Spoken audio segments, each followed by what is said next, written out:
DC Comics currently publishes some of the most beloved and widely popular characters of all time. This video is about me pointing out what they don't have. A superpowered teenage character struggling with both their abilities and being a teenager. That isn't also a mass media darling worth over $30 billion. Not for a lack of trying, though. Here are some of DC's attempts to create their own Spider-Man. There are probably more examples. There are obviously more examples than the ones I've listed here. But the ones I've highlighted are mainly based on the fact that they were teenage superheroes who had their own title and at one point were given a decent push. I also avoided any characters that started out as sidekicks, so Tim Drake and Supergirl don't make the cut for this. Let's start with... Created by Gary Conway and Al Milgrom, Firestorm was created when high school student Ronnie Raymond and Professor Martin Stein were caught in an explosion caused by a sabotage to a nuclear reactor Stein was working on. This fused them both into Firestorm, the Nuclear Man, capable of using nuclear blasts, molecular transmutation, intangibility, and more. Ronnie was the face of Firestorm, as the professor had been unconscious at the time of the explosion, but Stein would show up in a sort of advisory role in the form of a giant head that only Ronnie could see and hear. Since Ronnie wasn't exactly academically gifted, he needed the professor's help to use his powers accurately, giving him a practical weakness. Firestorm made his debut in his own solo title as part of the DC explosion. If you saw my video about that, you can probably guess what happened to him. Yes, poor Ronnie's title got canned after 5 issues, but the character survived as a backup in The Flash and later becoming a member of the Justice League. But the character's relevance in the overall universe was much, much lower. The people forming Firestorm would change around a bit. Personally, I'm a huge fan of the Jason Rouge and Gehenna combo, and the character would have several solo series, though most didn't last long. His rogues gallery and supporting characters would go on to become a lot more popular, most notably Killer Frost, who is probably more popular than Ronnie himself, and a certain Felicity Smoke, who was his stepmom in the comics, but thanks to the CW is basically a totally different character right now. The most relevant thing to happen to Firestorm in recent times was in Jeff Johns' Doomsday Clock, where he played a minor role. He's one of the superheroes accused of being an American government plant, and it turns out the accusations were correct, as Jeff Johns retcons Firestorm's backstory so that Professor Stein had willingly sabotaged the reactor so he could become Firestorm and spy on the superheroes. Like most things related to Doomsday Clock, there hasn't been a follow-up of any kind, as per my knowledge. Or maybe nobody wants to touch the character after the retcon, which would make the Nuclear Man radioactive.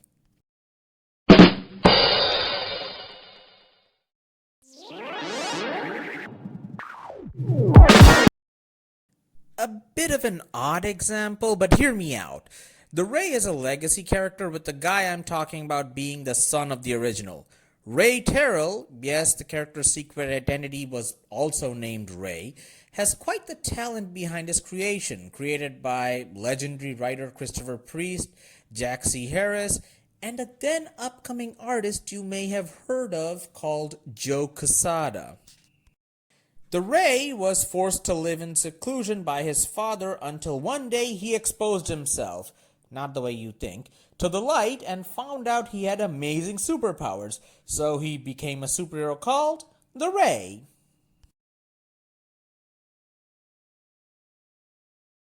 While Ray had the teen part of being a teenage hero down pat, a dysfunctional relation with his father so bad, even supervillain Vandal Savage came off as more caring towards the boy, the problem came with regards to his powers. Namely, the fact that his creators had made him comically overpowered. Let's list off some of those powers, shall we? The standard flight and light-based powers you would expect from someone named the Ray?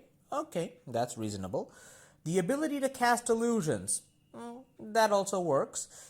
Capable of moving and reacting at the speed of light, a little overpowered, but not unreasonable. The ability to instantly heal off any damage. Seriously? There's more stuff I left out, but I think you get the point. After his original run was cancelled at 29 issues, he would be relegated to showing up every now and then.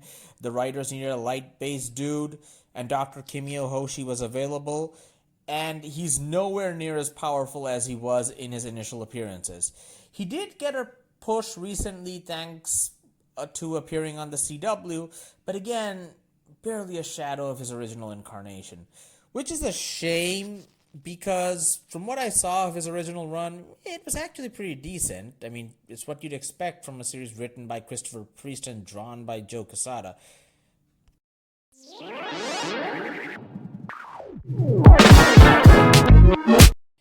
Yeah, you probably guessed this one. He's also in the thumbnail, so... Created by Keith Giffen, Cully Hamner, and John Rogers, Jaime Reyes is the third bearer of the title Blue Beetle. Having some big shoes to fill after the recent heroic sacrifice of the previous guy, Ted Kord, it would take some time for Jaime to catch on with readers, but catch on he did. The character's natural earnestness, combined with him overcoming several difficult hurdles as a teenage hero, this is the closest DC has gotten to ever creating their own Spider-Man. So close that I'm not even going to bother with a why didn't he work out segment for him. Because he did work out. Nowadays, if anyone mentions Blue Beetle, they're probably thinking of Jaime Reyes. I'll link atop the fourth wall's excellent Blue Beetle retrospective in the description if you want a more in-depth look at Jaime and his predecessors till DC Rebirth, but here's a short summary. Through shenanigans, Jaime ends up in possession of the scarab that his predecessors had. Or to be more accurate, the scarab ends up possessing him, fusing itself to Jaime's spine and giving him access to a wide range of tech and weapons, while also encouraging him to get a little too creative with them. Jaime had 3 separate series, none of them lasting for long, but DC certainly saw something in the young lad, as not only would he join the Teen Titans, as well as some incarnations of the Justice League, he would also make several notable appearances outside of comics. He was a major supporting character on the Batman Brave and the Bold series, and more importantly, he would play a key role in the second season of Young Justice, which would take heavy inspiration from Jaime's first solo series.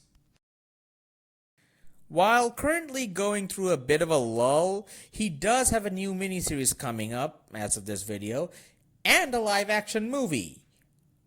Hopefully. So yeah, I say he's doing pretty well for himself.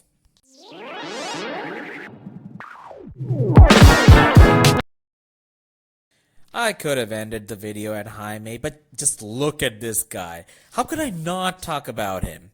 Sideways is one of the new heroes introduced as part of the new age of DC heroes that were mostly a bunch of homages to Marvel properties. Can you guess who Sideways is homaging?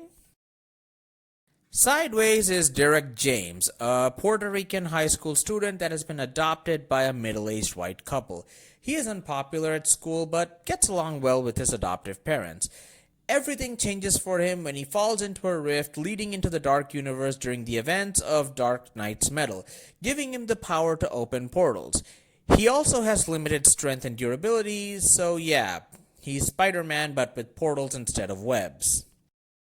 However, he seems to have a bit more in common with Miles Morales, as after his mother is killed, the relationship between him and his father is strained, similar to what Miles and his father went through after the Ultimate Universe's Venom killed Miles' mother, Rio.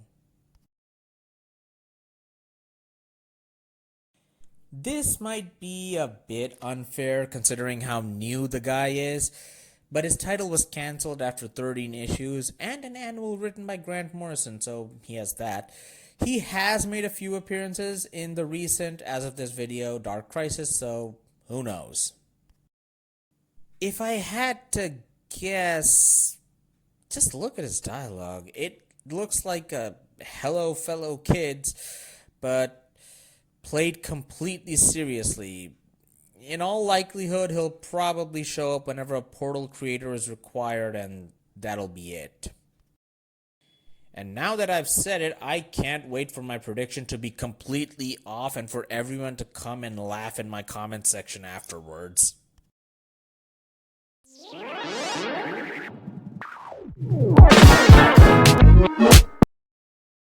All of these characters, even sideways, are actually pretty great. They're not Spider-Man. And that's perfectly fine. Each one of them, well, not so sure about sideways yet, have been able to carve their own niche into the DC universe and have their own loyal fans. So hey, I want to know, who do you think is DC Spider-Man? Did you know any of these characters before this video? You probably knew about Jaime. Were you introduced to them by reading the books or through an adaptation? My first introduction to Firestorm was through reruns of the old Super Friends cartoon, and I first met Jaime on The Brave and the Bold. I'd read about the other two, but the Ray did make a few appearances on the CW, so you might have found out about him from there. Let me know in the comments down below. Banjo cost me almost $60, so we both bring a lot to the table.